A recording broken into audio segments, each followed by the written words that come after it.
यह कहानी एक किसान की है जिसका नाम बलराम था। बलराम बहुत ही नेक इंसान था। वह अपनी फसल की उपज से मिलने वाले पैसों से अपने घर का खर्च चलाता था। उसकी पत्नी और एक बेटी थी जो उसके साथ ही रहते थे। उसकी ज़िंदगी में सब कुछ अच्छा चल रहा था। एक साल उसके गांव में बारिश नहीं हुई, जिसकी वजह से वो धान की खेती अच्छी नहीं हो पाई और वो अपना खर्चा भी नहीं चला पा रहा था। गांव के सभी किसान उदास थे।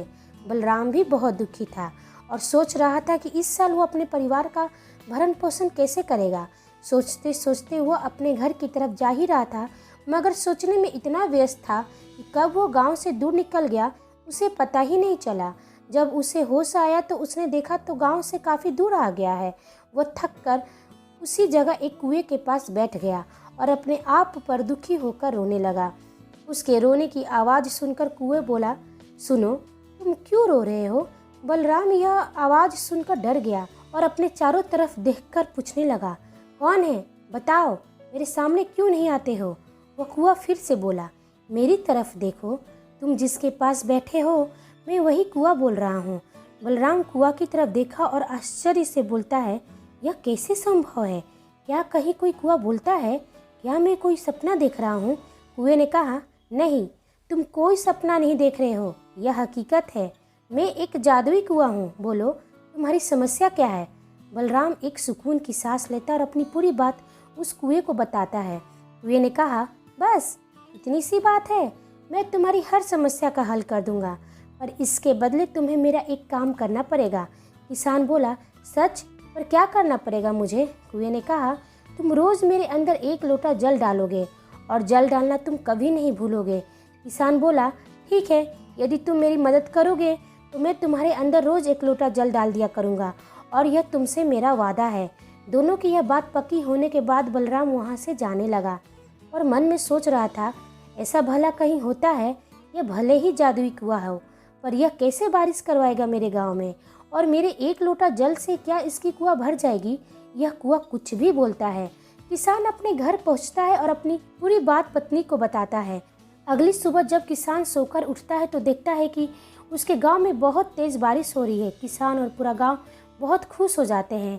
किसान को उस जादुई कुआं पर भरोसा हो गया था। किसान कुएं में जाकर एक लोटा जल डालता है और खुश होकर धन्यवाद बोलता है। धीरे धीरे समय बदलने लगा और किसान अब बहुत बड़ा आदमी बन गया। अब बलराम किसान से सेठ बन गया था। शुरू में तो किसान ने सब कुछ अच्छे से किया, पर धीरे धीरे अब उसमें घमंड आने लगा। वो धीरे धीरे अपने काम में व्यस्तता के कारण कुएं में जल डालना भूल जाता था। सोचने लगा कि छोड़ो, अब कुएं को थोड़ी यह बात याद रहेगी।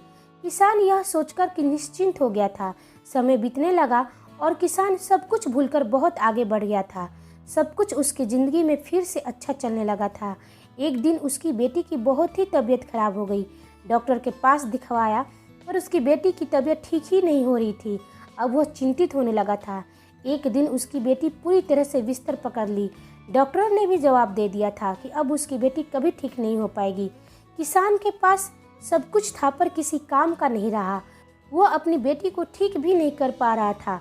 सोचने लगा कि उसे किस कर्मों की सज़ा मिल रही है। एक दिन उसे ख्याल आया कि उसे जादुई कुएं के पास जाना चाहिए। अपनी गाड़ी में बैठकर उसके पास चला गया।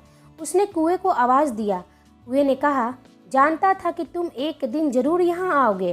तुम्हारी ज़रूरत लेकर आई है मेरे पास। किसान बोला, मेरी बेटी की तबीयत बहुत ज़्यादा ख़राब है, तुम उसे ठीक कर सकते हो। इसके बदले में तुम जो चाहोगे मैं तुम्हें दूंगा। कुएं ने हंस के बोला, क्या दोगे मुझे? यह सब मैंने ही तो तुमको दिया है। हाँ, जो पहले का कर्ज है वो तो तुम चुका नहीं पाए और फिर से एक और वादा करने की सोच रहे हो। किसान कहा, मुझसे गलती हो गई, मैं स्वार्थी और घमंडी बन गया था। मेरे पापों की सज़ा मेरी बच्ची को मत दो। कुएं ने कहा, मैंने कुछ नहीं किया है, जो किया है तुमने किया है। मैंने कहा था कुएं में रोज़ एक लोटा जल डालना है। यह जल डालना तुम्हारा कर्तव्य था।